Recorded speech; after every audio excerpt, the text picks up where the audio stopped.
Nowadays, when you're editing, the name of the game is efficiency, implementing things to optimize your workflow so that you get edits out faster. In DaVinci Resolve, a plugin I use is AutoCut, specifically for YouTube talking head videos like this one and podcasts. Now, full disclosure, this is a paid sponsorship with AutoCut, but the opinions I express are my own. AutoCut is a plugin for DaVinci Resolve and also Premiere Pro, and I've been using AutoCut for over a year now, so it was great when AutoCut reached out because I already love it. Two features we're going to dig into today are AutoCut Zoom and AutoCut Podcast. One awesome thing about AutoCut is it works in the paid and free version of DaVinci Resolve.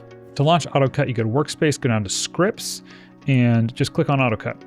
AutoCut will launch. It'll take a second, and honestly, a lot of times, it checks for updates every time, and a lot of times there are updates, and it'll take a second to update. It'll say restart AutoCut, but you actually usually need to close it and restart AutoCut manually. They are constantly adding features and updates, which is really, really nice. I remember when I started using AutoCut, I use it just for basically podcasts, and now they had a few other options, but now they have a bunch of other apps or options within AutoCut. So we're going to start with AutoCut Zoom, so I can put some nice ramped zooms and just punch-ins in my for my intro and outro, so I don't have to do it manually. So we're going to click on AutoCut Zoom. We're going to click Entire Timeline, Validate Sections. And then we're going to go to Zoom Rhythm. So the rhythm is how quickly and how aggressively it's adding cuts and zooms, because it'll add a bunch of zooms within a larger clip here. And that's one thing I would actually like added. I keep mine on very calm, and I feel like that's even a little bit aggressive for my YouTube style. So I would like a very, very, very calm, like 2 or 3 options this way, like even calmer. So AutoCut, if you're listening, add some more this way. But very calm works just fine. Anything above that, for other YouTubers, it's great, I'm sure. But for me, very calm works for my YouTube style. So I'm going to keep it on. Actually, I think I'm going to do 125%. I'm going to reframe. So this is the frame it's going to punch into as it's doing those cuts. So we're going to leave jump cut, smooth, and snap in on, and then we're going to go down and apply zoom. It'll take about 30 seconds or so. One cool thing about AutoCut is that once it does all of the work it does, it actually copies your timeline. So if you don't like something that it did and you want to adjust, like sometimes maybe I wanted to punch in more. I wanted it to be less aggressive on how many cuts it was making or zooms it was making. And you can always go back to the original timeline. It doesn't actually alter the timeline or the original timeline. And that's for anything, even when you're doing podcast. It does the same thing. So that's pretty great. So just duplicated the timeline, and let's see what we got. So it does everything in adjustment layers. Actually pretty great. Yeah, it's great. Okay, let's watch it. Things to optimize your workflow so that you get edits out faster. In DaVinci Resolve, a plugin I use is AutoCut, specifically for YouTube talking head videos like this one and podcasts. Now, full disclosure, this is a paid sponsorship with AutoCut. That was great. Usually you have to make a few adjustments. I'm good with the intro. The outro, I think right here, it's a little, I just feel like that's a little too much. It's I think I'm just going to get rid of that. A lot of times it's just like getting rid of the adjustment. Do you have any questions? Put them in. Yeah, it's great. And as I say, for a longer talking head video, 10, 15 minutes, this saves a lot of time. And that's it. I mean, AutoCut Zoom is pretty simple. It's a really functional and really helpful feature within AutoCut that will save you a lot of time and actually make your edits better, because you're going to add, for me, it makes my edits better because I'm going to add like ramped zooms throughout that I wouldn't have had before. Anyway, so that's pretty great. Now let's look at the podcasting features. So I've got my podcast queued up. I've got 3 cameras set up. Shot on the host, shot on the guest, and then a 2-shot kind of wide, and already put it into a timeline. So you've got to put it into a timeline. You have to sync everything. You have to sync the audio, because I recorded the audio externally, and it's all got to be synced up. And I actually recorded this audio in 2 separate bits because the SD card ran out or something in the middle. I can't remember what happened. And same thing, we're going to go to Workspace. We're going to go down to Scripts. AutoCut will start up. So I will say AutoCut Zoom saves a lot of time, but AutoCut Podcast, it saves so much time. So what it does, from the best I can tell, is it reads the cuts off of the audio. So whoever's speaking, it's going to cut to that person. And it does it really nicely because it like doesn't cut immediately like robotically. The person will start talking and it cuts a second or so later. Just like if you were live switching with like an ATEM or just any kind of video switcher. So we're going to go entire timeline, and because all I've got on here is the podcast from beginning to end.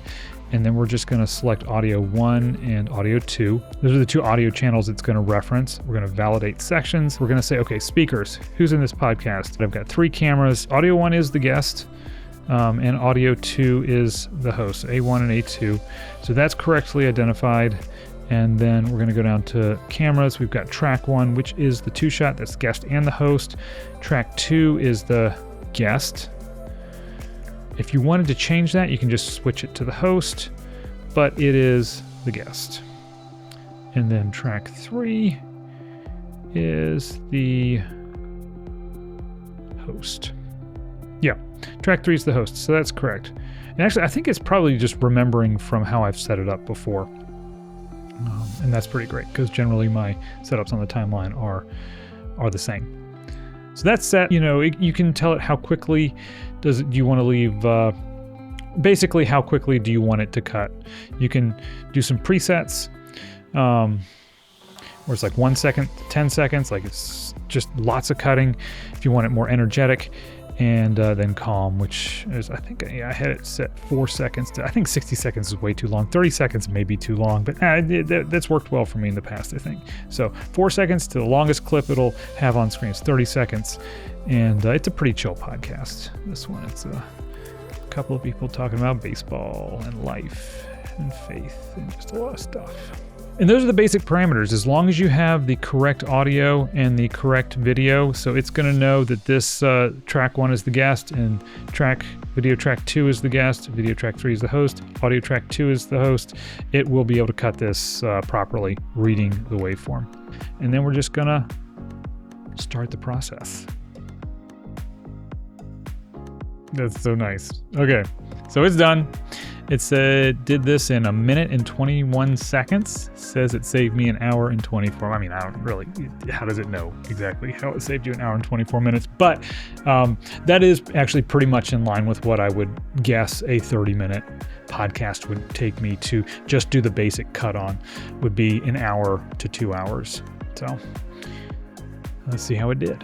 I mean, that is hours of work right there. Just all of these cuts. Now, this is a massive amount of work that AutoCut just did for me that you would have to do manually. Like, you don't have to switch. It just does it. It's like, anyway. Just a note, I mean, it's not magic. Like, so it doesn't know when I want to start the podcast. I've still got to put the intro in. Like at the beginning, they clap to sync sound and cameras, and it takes them a few minutes to get in. So I've got to trim the beginning. We had a spot in the center here where we took a break. And there were a couple other places where we took breaks, and I've got to go through and find those and cut those out. And you really do need to watch it once all the way through, because there will be edit adjustments that you need to make. Not because AutoCut isn't reading the waveform properly or understanding who's on camera properly. It does that really, really well.